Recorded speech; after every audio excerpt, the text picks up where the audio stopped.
ఏడవ వచనంలో దేవుడైన యెహోవా యెహోషువతో ఒక మాట మాట్లాడుతున్నాడు. అదేంటంటే, ఇదిగో నిన్న మోషేకు ఏ విధంగా అయితే తోడై ఉన్నానో నీకు కూడా నేను ఆ విధంగా తోడై ఉంటా. కానీ అక్కడ ఇంకో మాట రాయబడుచుంది. ఇజ్రాయేలులందరూ వెరుగునట్లు నేడు వారి కనుల ఎదుట నేను నిన్ను గొప్ప చేయ మొదలు పెట్టెదను అని. ఇక్కడ ఉదయకాల సమయంలో దేవుని యొక్క వాక్యభాగము రాయబడుచుంది. ఆయన నిన్ను గొప్ప చేయ మొదలు పెడుతున్నాడు. అంటే ఆయన నీకు ఈ యొక్క జీవితంలో ఏది అవసరమో, ఆయన ఏ విధంగా కావాలో ఆ విధంగా ఆయన నిన్ను నిలబెట్టాలని ఆశపడుతున్నాడు. ఇక్కడ రాయబడుచుంది, నేను ఏ విధంగా అయితే మోషేతో ఉన్నానో ఆ విధంగా నేను కూడా నీతో పాటు ఉంటాను. కాబట్టి ఇక్కడున్న ప్రజలు తెలుసుకోవాలి. ఏంటంటే నిన్ను నియమించిన వాడు దేవుడైన యెహోవా అని వారు గ్రహించాలి.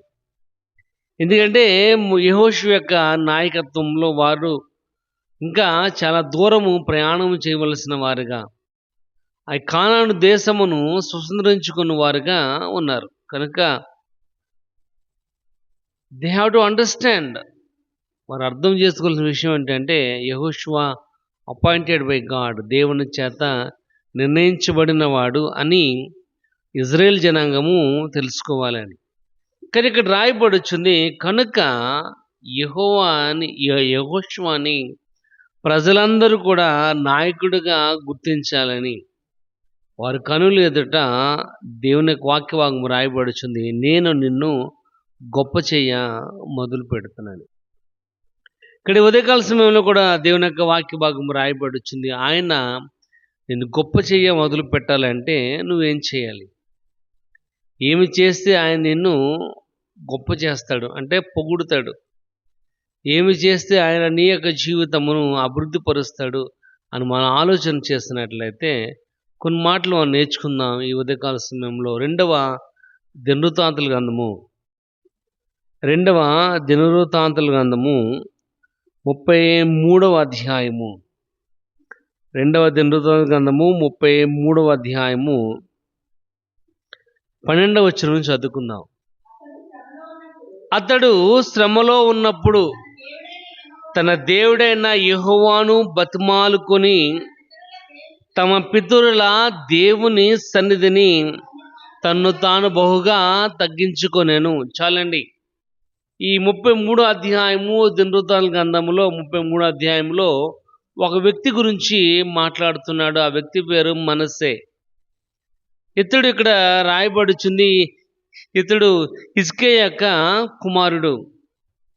ఎందుకు ఈ యొక్క 33వ అధ్యాయంలో అతని గురించి ఒక ప్రత్యేకంగా రాయబడుచుందంటే, చిన్న వయసులో అంటే 12 సంవత్సరముల వయసులోనే ఈ యెరూషలేమునకు రాజుగా నియమింపబడిన వాడుగా ఉన్నాడు మనస్సే.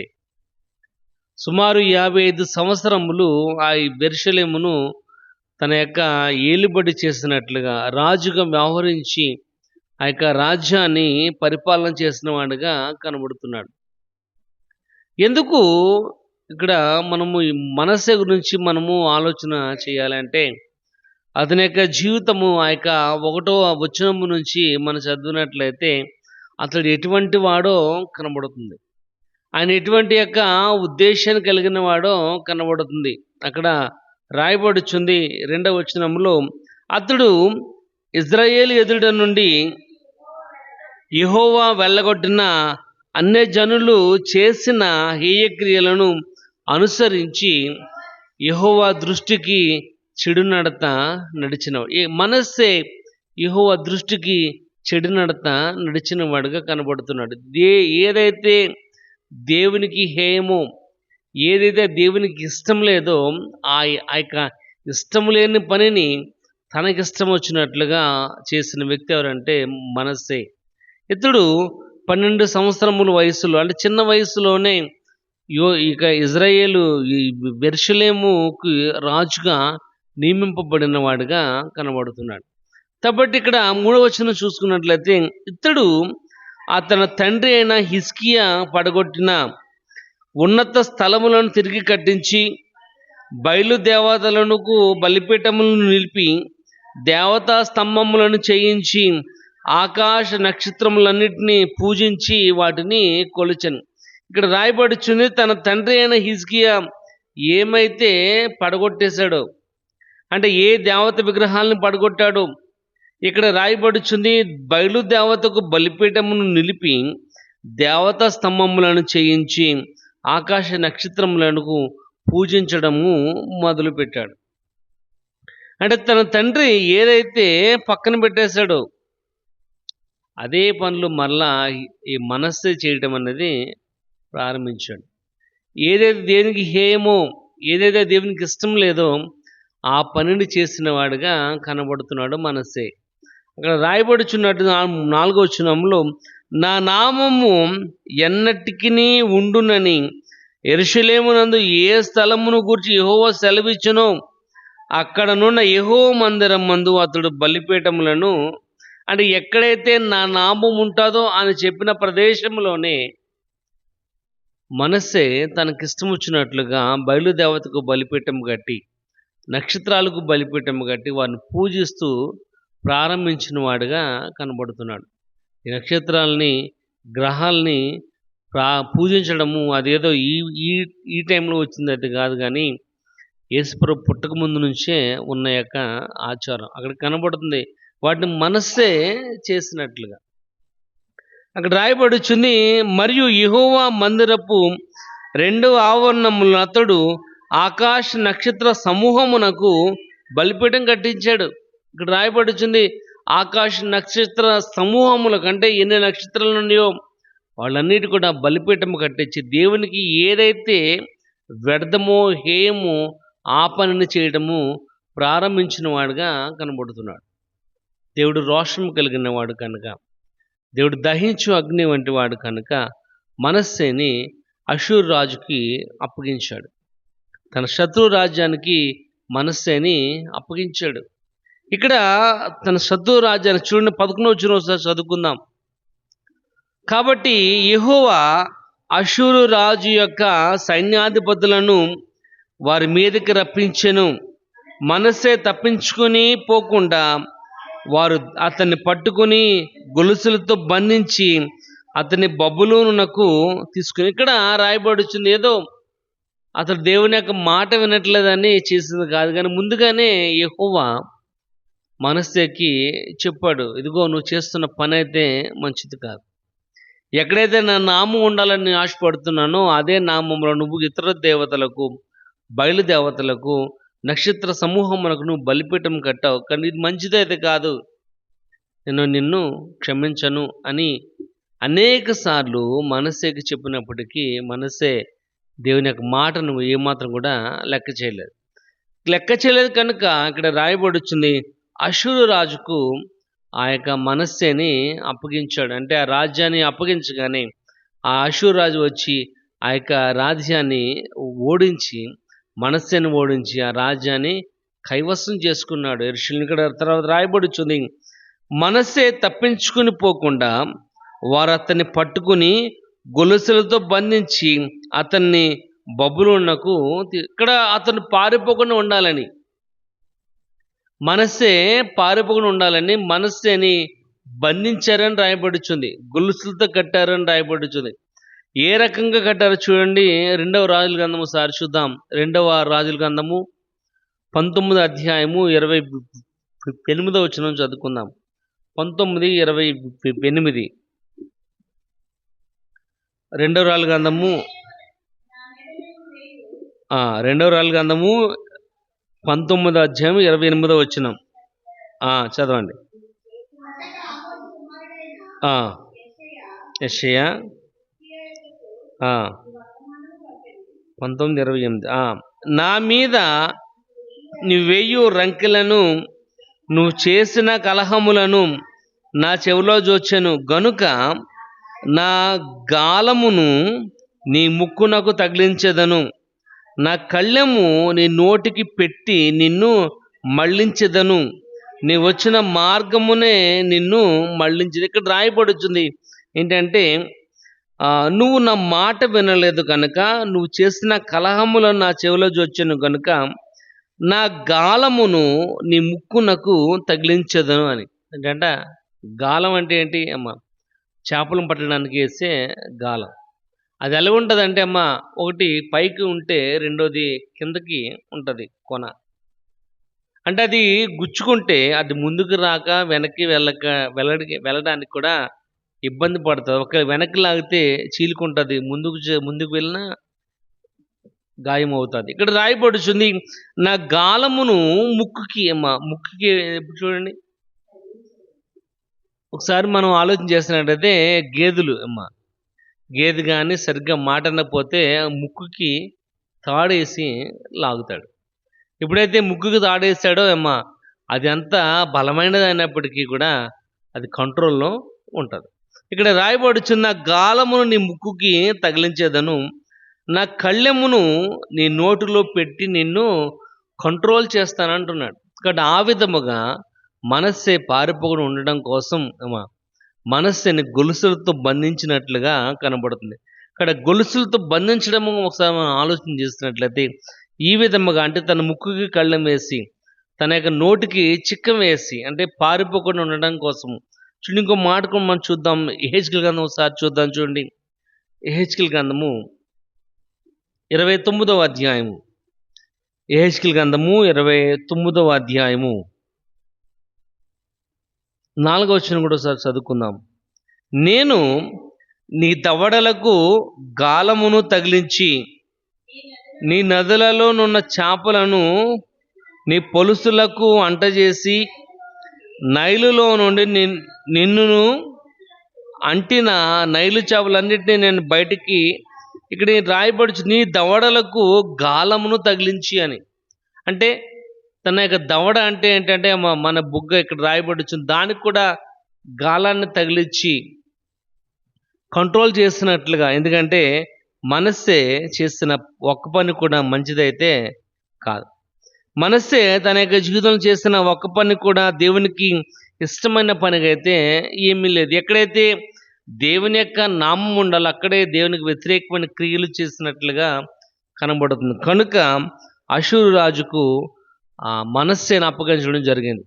ఇక్కడ మనం చదువుకున్న ఇంకా సందర్భము 12వ వచనంలో రాయబడుచుంది. 2వ దినవృత్తాంతాల గ్రంథము 33వ అధ్యాయము 12వ వచనంలో, అతడు శ్రమలో ఉన్నప్పుడు తన దేవుడైన యెహోవాను బతిమాలుకొని తన పితరుల దేవుని సన్నిధిని తాను బహుగా తగ్గించుకొనెను అని రాయబడుచుంది.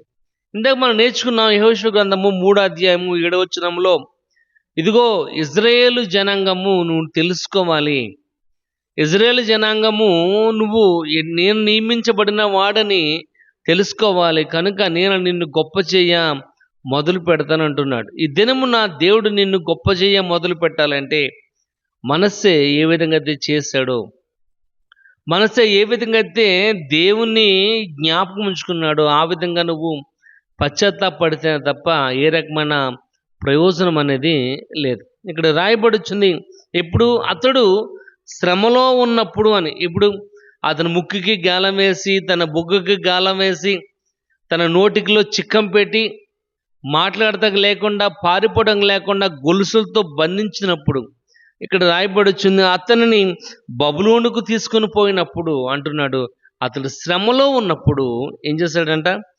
తన దేవుడైన యెహోవాను బ్రతిమాలుకొనెను అని రాయబడుచుంది. కాబట్టి శ్రమలో ఉన్నప్పుడు దేవుడు జ్ఞాపకం వచ్చాడు. ఇక్కడ రాయబడుచుంది మన యొక్క జీవితాన్ని కూడా శ్రమలో ఉన్నప్పుడే మనకు దేవుడు జ్ఞాపకం వస్తాడు. కానీ అప్పుడు గనక పశ్చాత్తాపడినట్లయితే, అప్పుడు గనక మన దేవుడు ప్రభా నువ్వే నాకు దిక్కు అని ఎప్పుడైతే మనం ప్రార్థన చేస్తామో తప్పకుండా ఆయన నిన్ను గొప్ప చేయ మొదలు పెడతాడని దేవుని యొక్క వాక్య భాగం రాయబడుచుంది. కాబట్టి ఇక్కడ రాయబడుచుంది నీలో గొప్ప పరితాపము ఉండాలి మొదటిగా. అంటే నీలో గొప్ప చింత ఉండాలి, నీలో బాధ ఉండాలి. ఇక్కడ రాయబడుచుంది నీలో విచారణ ఉండాలి. ఏంటంటే ఏంటి ప్రభా నా బ్రతుకు ఏంటి, ఏంటి ప్రభా ఈ సమస్యలు ఏంటి, ఇబ్బందులు ఏంటి అని ఎప్పుడైతే మనము చింతించి ప్రభువుని వేడుకుంటామో తప్పకుండా ఆయన నిన్ను గొప్ప చేయ మొదలు పెడతాడని తన వాక్యం ద్వారా అని తెలియజేస్తున్నాడు. ఇక్కడ రాయబడుచుంది ఆయనకు మొరలిడగా ఆయన అతని విన్నపములను ఆలకించి యెరూషలేమునకు అతని రాజ్యములోనికి అతని తిరిగి తీసుకుని వచ్చినప్పుడు యెహోవా దేవుడై ఉన్నాడని మనస్సే అని అప్పటి వరకు కూడా యెహోవా దేవుడని మాత్రం ఏమాత్రం కూడా గ్రహించలేదు. ఎందుకంటే తన తండ్రి ఏమైతే పడగొట్టేశాడో ఆ దేవతా స్తంభములను మళ్ళీ నిలబెట్టాడు, బయలు దేవతకు బలిపీఠము కట్టాడు, ఈ రకముగా దేవునికి హేయమని క్రియలన్నీ చేశాడు. కానీ ఎప్పుడైతే శ్రమలో ఇబ్బందులో పశ్చాత్తాపడ్డాడో, ఎప్పుడైతే శ్రమలో తన బాధపడు ఎందుకు ఇంతటి కర్మనాయక జీవితాన్ని ఎప్పుడైతే గ్రహించాడో అప్పుడు దేవుడు మనస్సుని గొప్ప చేయడం అనేది మొదలుపెట్టాడు. ఇక్కడ రాయబడుచుంది, అతని రాజ్యములోనికి అతన్ని తిరిగి తీసుకుని వచ్చినప్పుడు యెహోవా దేవుడై ఉన్నాడని మనస్సే తెలుసుకున్నాడు. ఇక్కడ ప్రియమైన వాళ్ళరా, ఇక్కడ రాయబడుచుంది, నిన్ను గొప్ప చేయ మొదలు పెడతాను అంటున్నాడు ఆయన. ఇక్కడ ఆయన నిన్ను గొప్ప చేయ మొదలు పెట్టాలి అంటే ఒకటి నీలో ఉన్న గొప్ప పరితాపం అన్నది ఉండాలి, అంటే ప్రాయశ్చిత్తం అనేది ఉండాలి. ఎందుకు ప్రాయశ్చిత్తం అంటే ఇక్కడ రాయబడుచుంది చూడండి, 55వ యెషయా గ్రంథము ఒకసారి చూద్దాం. యెషయా గ్రంథము 55వ అధ్యాయము 7వ వచనం ఒకసారి చూద్దాం. యెషయా గ్రంథము 55వ అధ్యాయము. భక్తిహీనులు తమ మార్గమును విడవవలెను, దుష్టులు తమ తలంపులను మానవలను. వారు యెహోవా వైపు తిరిగిన యెడల ఆయన వారి యందు జాలిపడును, వారు మన దేవుని వైపు తిరిగిన యెడల ఆయన బహుగా క్షమించు. ఇక్కడ రాయబడుచుంది, నువ్వు మారితే, నువ్వు దేవుని వైపు తిరిగితే, పశ్చాత్తాపడితే తప్పకుండా ఆయన నీ మీద జాలిపడి నిన్ను క్షమించేవాడుగా ఉన్నాడు. కాబట్టి మొదటిగా దేవుడు నిన్ను గొప్ప చెయ్య మొదలు పెట్టాలి అంటే నీ యొక్క జీవితంలో పశ్చాత్తాపం అనేది ఉండాలి, ప్రాయశ్చిత్తం అనేది ఉండాలి. కాబట్టి మనస్సు యొక్క జీవితంలో ఎప్పుడైతే ఆ ప్రారంభ దినముల్లో చూసుకున్నట్లయితే ఎంతగా ఉన్నాడో తన యొక్క లాస్ట్ స్థితికి వచ్చేటప్పటికి యెహోవాయే దేవుడని తెలుసుకున్నాడు. ఎప్పుడైతే యెహోవా దేవుడని ఎప్పుడైతే తెలుసుకున్నాడో అతన్ని గొప్ప చేయడం దేవుడు మొదలుపెట్టినట్లుగా కనబడుతుంది. ఇక్కడ ప్రియమైన వాళ్ళరా, దేవుని యొక్క వాక్య భాగం రాయబడుచుంది, నీ యొక్క జీవితంలో గొప్ప పరితాపం ప్రాయశ్చిత్తం కనుక ఉన్నట్లయితే దేవుడే నా పాపము క్షమించువాడని, దేవుడే నన్ను విమోచించువాడని, ఆయనే నా రక్షకుడని ఎప్పుడైతే మనం గ్రహించామో, అంగీకరించామో ఇక్కడ రాయబడుచుంది ఆయన నిన్ను గొప్ప చెయ్య మొదలు పెడతాడని. యెహోషువ అదే మాట చెప్పాడు, నేను మోషేతో ఏ విధంగా తోడుగా ఉన్నాను, నేను నీతో కూడా తోడుగా ఉంటాను. ఇజ్రాయేలు తెలుసుకోవాలి, ఎందుకంటే నిన్ను నియమించిన వాడు మనిషి అయితే కాదు. కనుక అక్కడ రాయబడుచుంది, నీలో పశ్చాత్తాపం అన్నది ఉన్నట్లయితేనే ఆయన నిన్ను గొప్ప చెయ్య మొదలు పెడతాడు. ఇక్కడ అంటున్నాడు ఆయన, నువ్వు భక్తిహీనుల తమ మార్గం విడిపోవలను, దుష్టులు తమ తలంపులను మానవలను. వారు యెహోవా వైపు తిరిగిన యెడల ఆయన వారి యందు జాలిపడు. నువ్వు దేవుని వైపు కనుక తిరగకపోయినట్లయితే ఆయన నిన్ను క్షమించడు. ఎందుకంటే ఈ యొక్క లోకం అనేది దాని యొక్క నటన అనేది గతించిపోతుంది. ఏ దినమో ఏ గడియో ప్రభు యొక్క రాకడ అనేది తెలియదు. ఇక్కడ దీపం ఉండగానే ఇల్లు చక్కబెట్టుకోవాలన్నట్లుగానే అవకాశం ఉన్నప్పుడే యేసు ప్రభుని నీ సొంత రక్షకునిగా అంగీకరించాలి. కాబట్టి రక్షణ అనుభవంలోనికి నువ్వు రావాలి. ఇక్కడ రాయబడుచుంది, ఎందుకంటే నువ్వు దేవుని వైపు తిరిగి నువ్వు మారి ఆయన వైపు తిరిగితేనే ఆ నీ మీద జాలిపడి నిన్ను క్షమించేవాడుగా కనబడుతున్నాడు. చూడండి, యెహెజ్కేలు గ్రంథం ఒకసారి చూద్దాం. యెహెజ్కేలు గ్రంథము 18వ అధ్యాయము. యెహెజ్కేలు గ్రంథం 18వ అధ్యాయము 21వ వచనం ఒకసారి చూద్దాం. 21, 22 వచనాలు.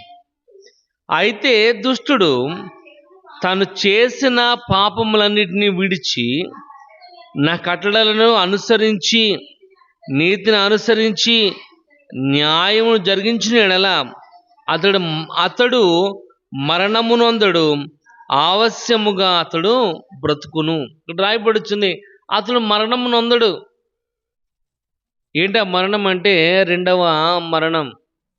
ఇక్కడ భౌతికమైన మరణం అందరికీ తప్పనిసరి, కానీ రెండవ మరణం ఉంది, నిత్యాగ్ని. అగ్నిలోకి పడకుండా నువ్వు ఉండాలి అంటే యేసు ప్రభుని నీ సొంత రక్షకునిగా అంగీకరించాలి.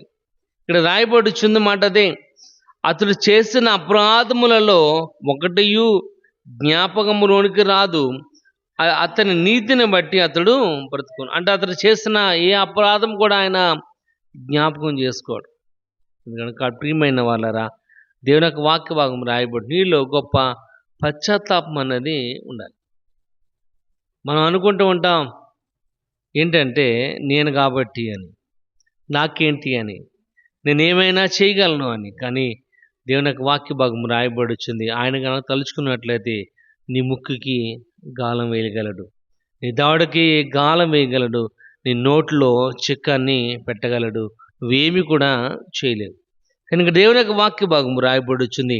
చూడండి, యావేలు గ్రంథం ఒకసారి చూద్దాం. యావేలు గ్రంథము 2వ అధ్యాయం, యావేలు గ్రంథము 2వ అధ్యాయము 13వ వచనం చూద్దాం. యావేలు గ్రంథము 2వ అధ్యాయము 13వ వచనం. మీ దేవుడైన యెహోవా కరుణా వాత్సల్యము గలవాడును శాంతమూర్తియు అత్యంత కృపగలిగివాడనై ఉండి తాను చేయ ఉద్దేశించిన కీడును చేయక పశ్చాత్తాపడును గనుక మీ వస్త్రములను కాక మీ హృదయములను చింపుకొని ఆయన వైపు, ఏంటంటే మీ వస్త్రములను కాక హృదయాన్ని చింపుకోవాలి. హృదయాన్ని చింపుకోవడం అంటే దేవుని యొక్క సన్నిధిలో పశ్చాత్తాపడిన వారుగా ఉండాలి. ఇక్కడ రాయబడిచి మీ వస్త్రములను కాక అంటున్నాడు.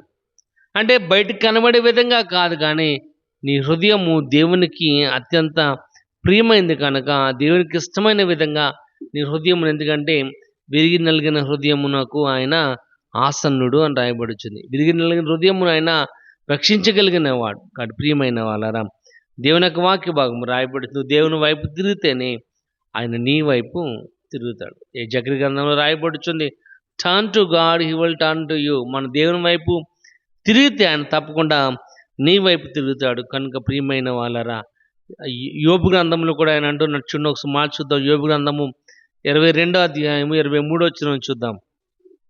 యోబు గ్రంథము 22వ అధ్యాయం 23వ వచనం. సర్వశక్తుని వైపును తిరిగిన ఎడల నీ గుడారములోని దుర్మార్గమును దూరముగా తొలగించిన ఎడల నీవు అభివృద్ధి పొందేదవు. చాలండి, ఇక్కడ రాయబడి నువ్వు ఏంటంటే నువ్వు సర్వశక్తుని వైపు తిరిగినట్లయితేనే, నీ గుడారం దుర్మార్గమును విడిచిపెట్టినట్లయితేనే. ప్రియమైన వాళ్ళరా, దేవుని యొక్క వాక్య భాగము రాయబడి నువ్వు దేవుని వైపు తిరిగితేనే ఆయన నిన్ను గొప్ప చేయ మొదలు పెడతాడు. నువ్వు దేవుని వైపు తిరిగితేనే, దేవుని యొక్క సన్నిధిలో నువ్వు పశ్చాత్తాపడితేనే ఆయన నిన్ను గొప్ప చేయ మొదలు పెడతాడని దేవుని యొక్క వాక్య భాగము రాయబడుచుంది. అదే మాట యెహోషువతో అంటున్నాడు, ఇజ్రాయేల్ జనాంగం అందరూ కూడా తెలుసుకోవాలి, ఎందుకంటే నేను నిన్ను గొప్ప చేయ మొదలు పెడతాను. నేను ఏ విధంగా అయితే మోషేకు తోడుకున్నా ఆ విధంగా నేను కూడా నీకు తోడుగా ఉంటాను. కనుక నీలో ఇక్కడ రాయబడుచుంది గొప్ప పరితాపం అనేది ఉండాలి. అంటే ఏంటి? గొప్ప విచారణ, బాధ. ఏంటి ప్రభా? దుఃఖం. ఎప్పుడైతే మత్తయి సువార్తలో రాయబడుచుంది, దుఃఖపడువారు ధన్యులు, వారు ఓదార్చబడుదురని. కాబట్టి ఇక్కడ వాక్యభాగం రాయబడుచున్నట్లుగా మనస్సేలాగా మనం విర్రవిగి జీవించడం కాదు, కానీ మనసు ఎప్పుడైతే శోధనలో ఉన్నప్పుడు, శ్రమలో ఉన్నప్పుడు దేవుని జ్ఞాపకం చేసుకున్నాడు, ఆ విధంగా నువ్వు కూడా నీ యొక్క జీవితంలో దేవుని ఎప్పుడైతే జ్ఞాపకం ఉంచుకుని పశ్చాత్తాపడతావో, దేవుని యొక్క వాక్య భాగం సెలవిస్తుంది, ఆయన నిన్ను తప్పక గొప్ప చెయ్య మొదలు పెట్టేవాడుగా వాక్య భాగము రాయబడుతుంది. కాబట్టి ప్రియమైన వాళ్ళరా, దేవుని వైపు తిరుగుదాం. ఎప్పుడైతే మనం దేవుని వైపు తిరిగామో తప్పకుండా ఆయన నిన్ను గొప్ప చెయ్య మొదలు పెట్టేవాడుగా కనబడుతున్నాడు. కాబట్టి మనం ఎవరి వైపు చూడకుండా నిదానించి ఆయన వైపు మనం చూద్దాం. ఎందుకంటే విశ్వాసన కర్త దాన్ని కొనసాగించేవాడునైనా యేసు వైపు చూచుచు నీ ముందుంచబడిన పందెములో నువ్వు ఓపికతో పరిగెత్తాలి. ఎందుకంటే నెక్స్ట్ డే ఎలాగుంటుందో మనము ప్రిడిక్ట్ చేయలేము, నెక్స్ట్ నిమిషం ఎలాగుంటుందో మనకు తెలియదు. కాబట్టి ఇంకా కొద్ది దినములలో నూతన సంవత్సరంలో అడుగడుతున్నాం కనుక ఈ నూతన సంవత్సరంలో మన దేవుని వైపు తిరుగుదాం. దేవుడు నిన్ను గొప్ప చేయ మొదలు పెట్టేవాడుగా ఉన్నాడని తన పరిశుద్ధ లేఖనం తెలియజేస్తుంది. నేడు కొద్ది మాటలు మన ఇంట్లో దీవించి ఆశీర్వదించును గాక.